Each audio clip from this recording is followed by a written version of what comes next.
ठाकुर जी के लिए तुम स्वयं तुलसी लेने जाओ। प्रथम तुलसी माँ का बंधन करो। तुलसी जी राधा जी का अवतार है। तुलसी का नाखून से तोड़ो नहीं, नाखून से तोड़ने से पाप लगता है। द्वादशी के दिन तुलसी तोड़ो नहीं, सायंकाल के बाद तुलसी का स्पर्श करो नहीं। सायंकाल के पश्चात तुलसी लीला करने जाती है। तुलसी वृक्ष नहीं है। श्री गंगा जी, श्री हनुमान जी, श्री नर्मदा जी जल नहीं है। गंगा आय माता पशु नहीं है। ब्रजराज मिट्टी नहीं है। श्री राम तुलसीदास जी का बंधन किया। उसी समय सीता जी सखियों के सहित वहाँ पधारी। तुलसीदास महाराज ने इस प्रसंग में बहुत वर्णन किया। श्री राम जी का नित्य का नियम था कि वे पार्वती माता की पूजा करती थी। घर में तुलसी की पूजा करती है और मंदिर में जाकर पार्वती जी की पूजा करती है। जो स्त्री तुलसी जी की और पार्वती जी की पूजा करती है उनका सौभाग्य अखंड रहता है। उनके घर का सत्य पुत्र जन्म होता है। और सीता जी भी नित्य पार्वती की पूजा करती है। बगीचे में मंदिर था और उसमें पार्वती जी विराजती थी। श्री सीता जी को श्री राम जी के द्वारा वहाँ दर्शन हुए। परमानंद हुआ। श्री सीता जी पार्वती को प्रार्थना की, हे माता जी, मेरी इच्छा है कि तुम जानती हो श्री राम मुझको पति रूप में प्राप्त हो। माता जी ने आशीर्वाद दिया। श्री राम लक्ष्मण फूल तुलसी लेकर गुरुदेव के पास पधारे। विश्वामित्र को पुत्र वर्णन करके बंधन किया और कहा, गुरुदेव हम बगीचे में गए थे, यहाँ राजकन्या का स्वयंवर होना है। वे भी आई थी, हमको देख रही थी। राम बहुत सरल है, उनको कपट करना आता नहीं है, कहने भी छिपाया नहीं। गुरुदेव से सब कुछ कह दिया। विश्वामित्र ने कहा, बेटा मैं जानता हूँ कि कन्या वहाँ रोज पूजा करने जाती है, इसलिए जानकर तुमको वहाँ भेजा था, जिससे सीता जी का पता पड़ जाए कि मेरा राम कितना सुंदर है। श्री सीता जी को पार्वती ने आशीर्वाद दिया और श्री राम लक्ष्मण को गुरुदेव ने आशीर्वाद दिया। जनक राजा की आज्ञा से विशाल स्वयंवर मंडप रचा गया। देश देश के राजा लोग वहाँ आए थे। 1000 वीर पुरुष शिव धनुष को उठाकर मंडप में ले आए। मंडप में एक बड़ा अखाड़ा बनाया गया था। उस अखाड़े में शिव धनुष को पधार दिया गया। सदानंद विश्वामित्र बुला लाए। श्री राम लक्ष्मण साथ लेकर विश्वामित्र जी मंडप में पधारे।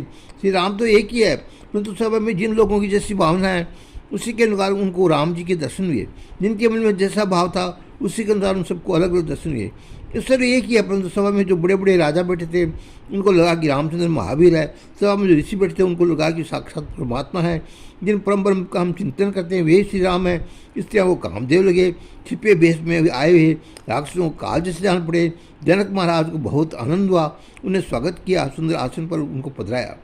राम जी ने एक एक का मन खींच लिया, सबका आकर्षण किया। राजा जनक ने मंत्री को आज्ञा दी, तो अब तुम शिव धनुष और मेरी प्रतिज्ञा को घोषणा करो। ये भगवान शंकर का धनुष है जो उनको परशुराम जी ने दिया है। इस धनुष ने परशुराम जी ने 21 बार पृथ्वी को चित्रित किया था। इसके बाद उन्होंने वह धनुष हमारे घर में रखा। 1000 वीर बहुत बहुत जोड़ करे तो भी इस धनुष को उठा सकते हैं नहीं। मेरी कन्या चित्ता 3 वर्ष की थी, तब से इस धनुष को थोड़ा बनाकर खेलती थी, लेकिन ऐसी प्रतिज्ञा की है कि वीर राजकुमार धनुष की प्रतिज्ञा चढ़ाएगा उसको मैं राजकुमारी का दान करूँगा, आधा राज्य दूंगा। मंत्री जी तुम खड़े होकर ये घोषणा करो। मंत्री जी खड़े हुए और बोलना आरंभ करने लगे थे कि उस समय आकाश में रावण सीता मंडप में पधार रहा। रावण उसमें आकाश मार्ग से चला जा रहा था। रावण को नजर पड़ी। उसने नौकर से पूछा, इतना बड़ा मंडप किसका बना है, ये क्या है? सेवक ने कहा, महाराज मैंने ऐसा सुना है कि जनकपुरी में श्री जानकी जी का स्वयंवर है, देश देश के राजा एकत्रित हुए हैं। रावण ने पूछा कि आपने यहाँ पत्रिका आई है कि नहीं? सेवक ने कहा, महाराज आपने घर में आमंत्रण नहीं। रावण को बहुत बुरा लगा कि देश देश के राजा एकत्रित हुए और मुझको आमंत्रण भी नहीं मिला। क्या मैं राजा नहीं हूँ? राजा जनक ने मेरा अपमान किया है। रावण को बहुत क्रोध है और वह सीधा से मंडप में उतर गया। राजा मंडप से जनक से कहा, मैं लड़ने आया हूँ, मेरा तुमने अपमान किया है। बिना कारण झगड़ा करे वह रावण राजा जनक घबराए। कन्या के लगन में ये पाप कहाँ से आ गया? ऐसा मूर्ख में कि बगैर आमंत्रण के भी टपक गया। राजा जनक ने हाथ जोड़े, परंतु रावण माना नहीं। क्रोध में बोलते हुए कहा कि लड़ने आया हूँ, मेरा तूने अपमान किया है, मुझको क्यों आमंत्रण नहीं किया? मैं राजा नहीं। राजा जनक हाथ जोड़े बोले, आप तो सबसे बड़े राजा हो, श्रेष्ठ हो, बलवान हो, लेकिन मैंने तो मंत्री जी से कहा था कि सबको आमंत्रण कर बुलाना। तुमको आमंत्रण न गया हो तो ये मेरी भूल है। मैंने मंत्री जी को सूचना दे दी थी। रावण मंत्री जी को धमकाने लगे, मेरा नाम तुमने सुना नहीं? न तो रावण कोई क्यों कि मेरे घर पत्रिका नहीं भेजी। मंत्री ने हाथ जोड़ कहा, महाराज पत्रिका लिखने का काम मेरा, पत्रिका भेजने का काम मेरा, परंतु एक एक घर पहुंचाने के लिए तो मैं जाता नहीं। ये सिपाही किसी समय गलती से करते हैं, किस ठिकाने जाते हैं किस ठिकाने नहीं जाते हैं, इनके नाम से आवे व्यवस्था करते हैं। वैसे तो तुम्हारे नाम की पत्रिका लिखी थी, मैं क्या तुमको भूल सकता हूँ? तुम तो सबसे श्रेष्ठ हो, वीर हो, ये मेरी भूल नहीं है, सिपाही की भूल है। रावण ने कहा, बुलाओ सिपाही को। कौन था वह सिपाही? घबराया मंत्री के तो मेरे बात पर हाथ फेंक दिया। परंतु मंत्री जी जानते थे कि सिपाही बहुत बुद्धिमान है, रावण को कुछ बनाएगा ऐसा लगता है। सिपाही बेचारा माथा खुदलाता हुआ आया, वो विचारता था कि कुछ तो जवाब देना ही पड़ेगा, क्या जवाब दूँ। रावण सिपाही को धमकाने लगा। मंत्री के कहते हैं कि उन्होंने पत्रिका दी थी, फिर तू लेकर क्यों नहीं गया। सिपाही ने कहा, महाराज मैं तो पहले ही तुम्हारे यहाँ दे आया था। रावण बोला कि तुमको पत्रिका मिली नहीं, तू किससे दे आया। सिपाही ने कहा, महाराज ऐसा हुआ कि मैं समुद्र किनारे आया, वहाँ बहुत लोग तुम्हारी प्रशंसा करते थे कि रावण महाराज तो ऐसे वीर है, इन्होंने इंद्रादि देवताओं को पराभव किया है। सभी देवता लंका में रावण महाराज के नौकर बनकर सेवा करते हैं।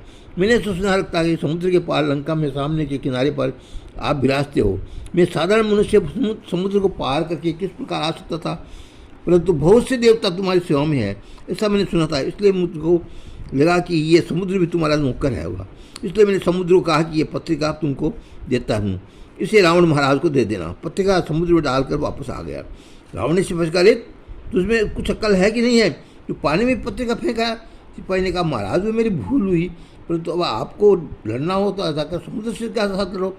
रावण ने राजा जनक से कहा, जो कुछ हुआ सो हुआ, अब तो मैं यहाँ आ ही गया हूँ, तो तुम्हारी कन्या शीघ्र बाहर आए और मुझे विजय माला अर्पण करे। राजा जनक ने कहा, महाराज आज कन्या बाहर किस प्रकार आएगी।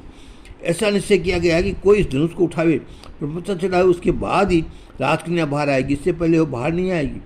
अभिमानी रावण कहने लगा, तुम लोग सभी अभी रावण को महाराज को पहचानते नहीं हो, तुम जानते नहीं हो शंकर पार्वती कैलाश पर्वत में बैठे थे।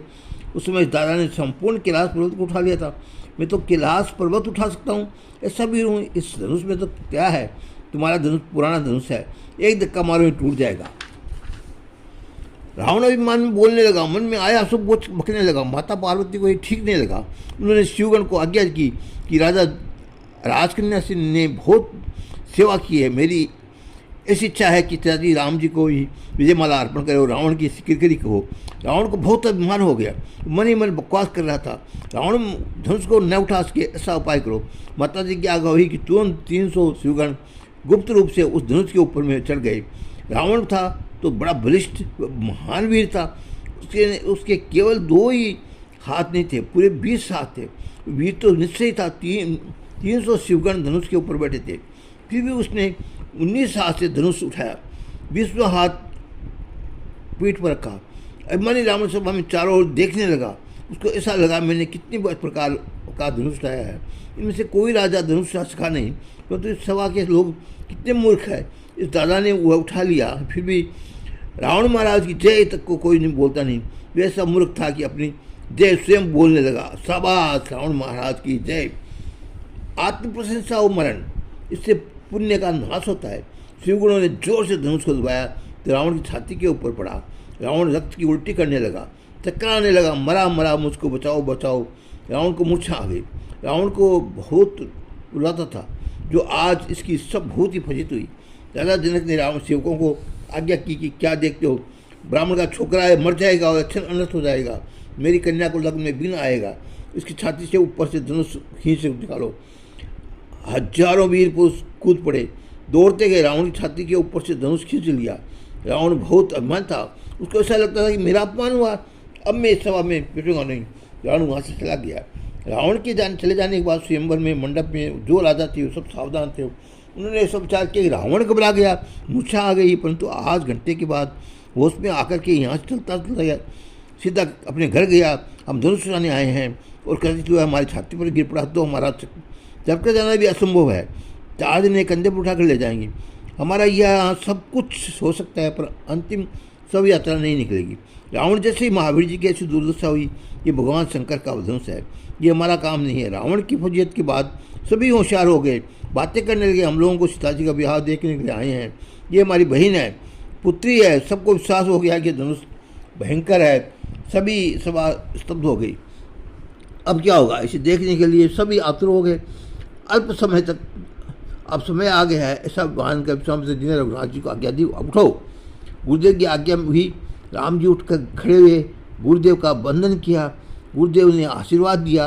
विश्वामित्र जी भगवान शंकर को मनाने लगे, भगवान आज तक तुमको अभिषेक किया, बिना कोई दिवस माने पिया नहीं पिया, मैंने आपने कभी कुछ नहीं मांगा, आज मांगता हूँ मेरा राम तुम्हारा धनुष उठाने जाता है। इस धनुष में जो कुछ भार है उठाता है वह उठकर, ये सब राजा बैठे हैं, उनके ऊपर डाल दो, मेरे राम के लिए धनुष को हल्का कर दो।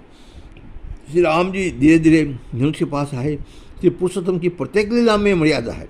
राम जी ने मस्तक नमाया। राजा जनक को आश्चर्य हुआ कि मेरे धनुष को वंदन करने की क्या कुछ जरूरत नहीं है। श्री राम जी तो परमात्मा है, परंतु मुझको कितना महान देते हैं। धनुष को वंदन करके मुझे अनायास उसे उठाया। जिस प्रकार बिजली चमकती है उसी प्रकार धनुष चमका। ऐसा प्रकाश निकला कि लोगों की आंखों में चकाचौंध हो गई और सब द्वार धनुष के 2 टुकड़े हो गए। प्रभु ने किसी रीति से उठाया, किस रीति से नभाया, और यह कोई नहीं जान सका। अति आनंद हुआ। और डोंगरे जी महाराज कहते हैं कि आगे मैं सुनाऊँ, तब तक जय सिया राम, जय सिया राम, जय सिया राम।